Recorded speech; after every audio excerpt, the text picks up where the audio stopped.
स्वागत आहे तुमचं आपल्या ब्लॉगमध्ये। आणि आज आपण आलेलो आहोत कशेळी येथील लक्ष्मीनारायण मंदिरामध्ये। सुंदर असं मंदिर आहे, ते आपण बघणार आहोत। त्या अगोदर सुरुवातीला बघा पाकाडीने बनलेला असं एक जागा आहे, तिथे हातपाय वगैरे धुवायला तुम्हाला जागा आहे। त्यानंतर बघू शकतो आपण दगडी बांधकामात पूर्ण केलेली अशी पाकाडी आहे। आणि आपण अशा जुन्या अशा कोकणातल्या एका मंदिरामध्ये आलेलो आहोत, जिथे आज उत्सव आहे। त्रिपुरारी पौर्णिमेनिमित्त लक्ष्मीनारायण मंदिरामध्ये आज उत्सव आहे, त्या उत्सवाला आपण आलेलो आहोत। भजन चालू आहे, बघू शकतो आपण। अगदी गावामध्ये कोकणातील अगदी रम्य असं वातावरण, नारळी पोपळीच्या बागा आहेत आणि त्या बागांमध्ये असलेलं असं मंदिर आहे। त्या मंदिरामध्ये आपण आता आलेलो आहोत। मंदिरामध्ये आल्यानंतर पाय धुवायला इथे जागा आहे, तिथे आपण जरा पाय वगैरे धुणार आहोत, जेणेकरून मंदिराचं पावित्र्य आहे जे पावित्र्य राखलं जाईल।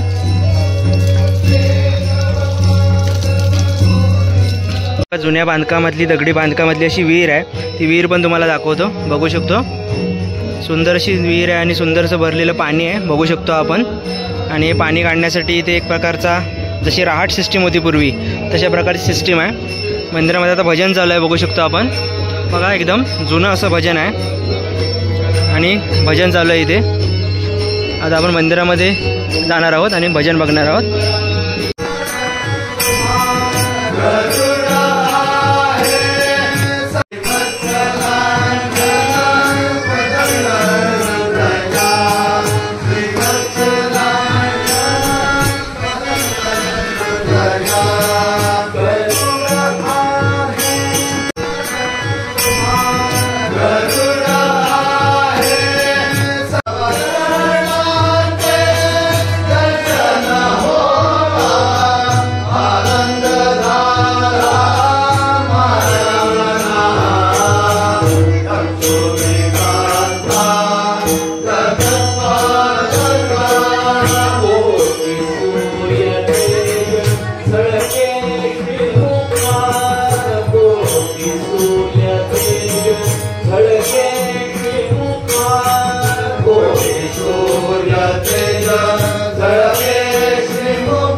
मंदिरामध्ये आलो तर आपण आता बघा मंदिरामध्ये गणपती बाप्पाचं दर्शन घेतलं आहे। गणपती बाप्पाची सुंदर अशी मनोहर अशी मूर्ती इथे आहे, त्या मनोहर अशा मूर्तीचं आपण दर्शन घेतो आहे। बघू शकतो फुलांची आरास केलेली आहे सुंदर अशा प्रकारची।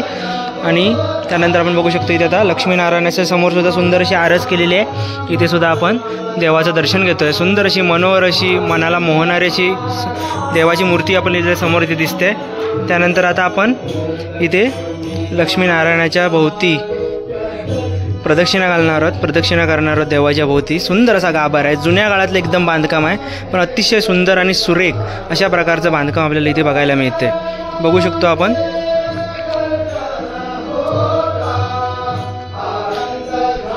त्यानंतर लक्ष्मीनारायणासाठी इथे पाळणासुद्धा आणि पालखीसुद्धा आपल्याला दिसते। सुंदर अशा प्रकारचा पाळणा इथे बघू शकतो। आता मंदिराच्या बाहेर आलात, बघू शकतो तुम्ही बांधकाम अतिशय सुंदर आणि सुबक असं बांधकाम आहे, बघू शकतो आपण। जुन्या काळातलं अगदी प्राचीन कोकणातली मंदिरं जशी असायला हवीत तशा प्रकारचं मंदिर आपल्याला दिसतंय। गोमुख सुद्धा आहे आपल्यासमोर, अभिषेक केल्यानंतर गोमुखातून पाणी येणार आहे। पाठीमागे इकडे बघू शकतो आपण अगदी दगडी बांधकाम जुन्या काळातलं आणि पोपळीच्या आणि नारळाच्या बागा, जे कोकणाचं वैभव आहे, कोकणाची ओळख आहे जी आपल्याला इथे दिसायला बघायला मिळते। की इथे दिसतंय की सुंदर अशी बाग आहे आणि असं निसर्गरम्य वातावरण आहे की इथे एकदम मनाला एक शांती मिळते।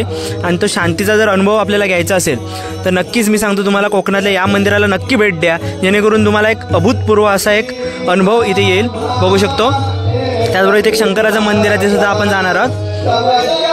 अतिशय दगडी बांधकामामध्ये आणि जुनाट बांधकाम आपल्याला बघायला मिळतंय। इथे बघू शकतो आपण शिवमंदिरामध्ये आलो आणि 2 शिवलिंग आहेत। शिवलिंग कसले ते मला कळत नाही, पण आपण दर्शन घेऊया। शिवलिंगामध्ये आलो आहे, नंदी महाराज स्वतः इथे काय म्हणे आपण आसनस्थ आहेत आणि नंदी महाराजांच्या बाजूला 2 शिवलिंग इथे अस्तित्वामध्ये आहेत। ती 2 शिवलिंगाविषयी नक्कीच इथले जे पुजारी आहेत त्याविषयी आपल्याला माहिती सांगू शकतील। तुम्ही कधी जर इथे आलात तर नक्कीच या 2 शिवलिंगांना माहिती घ्या, जेणेकरून तुम्हाला या दोन्ही शिवलिंगाविषयी माहिती मिळेल।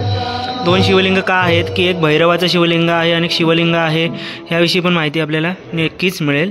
सुंदर अशी आरास केलेली आहे फुलांची बघा। या गावचे जे ग्रामस्थ आहेत त्या ग्रामस्थांनी इथे सणाच्या निमित्ताने सुंदर अशी आरास केलेली आहे, ती आपल्याला इथे मी तुम्हाला दाखवतोय। या निमित्तानं या मंदिराला नक्की भेट द्या, परंतु कोणत्याही प्रकारचा मंदिराचं पावित्र्य राखूनच मंदिराचं दर्शन घ्यावं असं मी सर्व भाविकांना विनंती करतो.